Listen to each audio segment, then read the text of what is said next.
Hungary has taken over the presidency of the Visegrad 4, or V4, whose other member states are Poland, the Czech Republic, and Slovakia.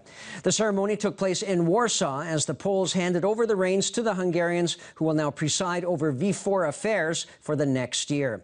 Before the ceremony, V4 leaders met with their Benelux counterparts to discuss certain issues, including migration. The two groups are still far apart on some issues, but Hungarian President Viktor Orbán said that there was some progress. 7 prime ministers discussed their positions on several issues just a few days before the meeting of the European Council in Brussels. They agreed that after the United Kingdom leaves the European Union, strengthening of the EU internal market becomes particularly important. They also agreed that wage and living standard differences between member states should be reduced. The Prime Minister of Slovakia, Robert Fico, said at a press conference, the EU can only survive if decisions are agreed on together rather than being made by some member states.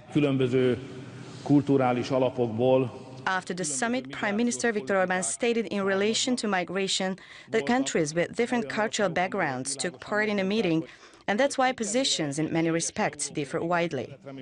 According to the head of government, the member states, however, managed to agree on several matters, which is a great achievement. We agree that we must protect our borders. We agreed that it would be good to separate the refugees and the migrants as soon as possible.